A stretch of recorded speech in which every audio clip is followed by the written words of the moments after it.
Bonjour Gilles, donc vous êtes docteur en intelligence artificielle et fondateur de Recital, une start-up qui est spécialisée dans le traitement automatisé du langage. Est-ce que vous pouvez nous présenter Recital? Vous avez 3 minutes. Bonjour d'abord à toutes et à tous. Donc Recital, oui, c'est donc une start-up d'intelligence artificielle dédiée au traitement automatique du langage.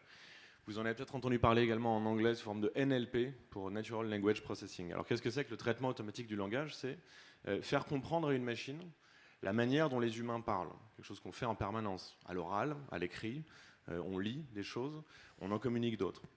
Nous, notre objectif, c'est de faire des machines, d'entraîner des machines qui peuvent comprendre ça pour échanger avec vous. Alors aujourd'hui, on a principalement deux produits qui sont liés à ça. Le premier, c'est un produit qui permet de traiter automatiquement des emails.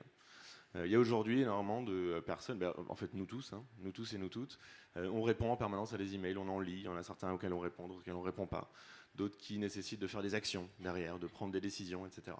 Nous, ça aujourd'hui, avec nos IA, on est capable de l'automatiser. Et aujourd'hui, c'est quelque chose qu'on vend principalement dans des banques, des assurances, mais également à Pôle emploi. Voilà, Pôle emploi, il y a 70 millions de mails par an. Je ne sais pas si certains ou certaines d'entre vous en ont fait l'expérience, mais on n'a pas du tout toujours une réponse. L'idée, c'est de dire finalement comment est-ce que, avec des automates, on peut automatiser ces réponses et puis l'ensemble des actions qui doivent être prises derrière. Ça, c'est le premier produit qu'on fait avec du traitement automatique du langage. Puis il y a une autre application qui est celle qu'on appelle de la question-réponse. C'est-à-dire qu'on montre un texte à une machine, on lui pose une question sur ce texte et la machine donne la réponse. Donc, par exemple, vous montrez la page Wikipédia de Louis XIV à l'autre machine, puis vous lui dites où est né Louis XIV. Puis il vous dit Saint-Germain-en-Laye. Donc ça marche bien, c'est assez utile pour faire de la recherche d'informations, pareil, toujours dans les entreprises. Il y a énormément de données qui sont créées, de PowerPoint, de slides, de docs en tout genre. Et donc on rend ces documents interrogeables. Et puis on est également capable d'extraire de l'information. Par exemple, sur les décisions juridiques aujourd'hui, il y a des gens qui vont nous donner par exemple 10 000 décisions juridiques, puis on va poser 50 questions sur ces 10 000 décisions. Où a eu lieu le jugement? Qui était le juge? Quel a été le jugement rendu, etc. Puis on pose en série ces questions sur tous ces documents, et ça nous permet de créer une énorme base de connaissances à partir de données non structurées en texte. Donc voilà ce qu'on fait. Alors Gilles, comment ce type de solutions vont-elles faire évoluer les métiers dans les entreprises et est-ce que ça va vider pas mal de métiers de leur sens? Alors, ça va faire évoluer les métiers dans les entreprises, mais je pense qu'en fait, ça va plutôt redonner du sens. Pourquoi? Parce qu'en fait, la révolution de l'intelligence artificielle, elle consiste en quoi?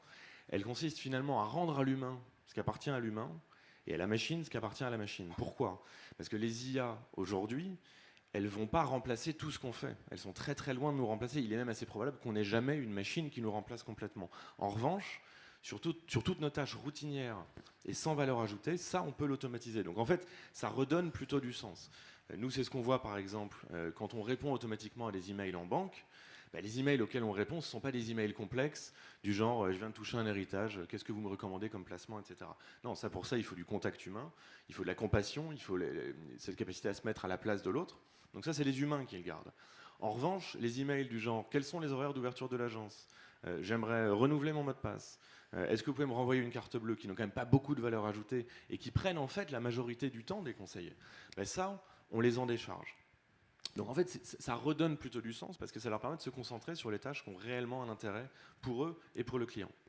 Alors vous êtes une start-up, vous faites de la recherche en intelligence artificielle.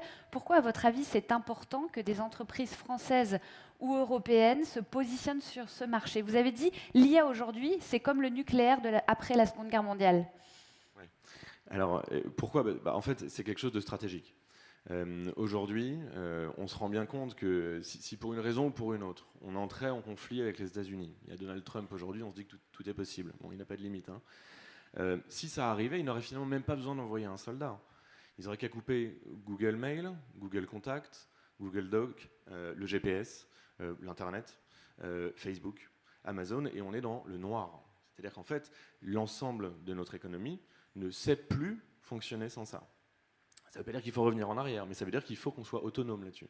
Parce que tant qu'on n'est pas autonome là-dessus, en fait, on est dans un état de dépendance qui me semble extrêmement grave. Et donc, nous, on a monté Recital en se disant, OK, on va faire le géant du numérique européen, qui fait qu'au moins en Europe, on sera en maîtrise de ces technologies. Et donc, c'est pour ça que c'est lié pour moi au nucléaire après la Seconde Guerre mondiale, c'est-à-dire que ça a la même valeur stratégique. Après la Seconde Guerre, il y avait des gens qui maîtrisaient le nucléaire et qui ont été maîtres de leur destin. Puis il y avait ceux qui ne le maîtrisaient pas et qui n'ont pas été maîtres de leur destin. Et aujourd'hui, l'IA a le même statut, et donc il faut qu'on soit maître de notre destin. Merci beaucoup. Vous accélérez bien, hein, parce que Trump, il est là, donc comme le champion n'est pas... Merci Gilles.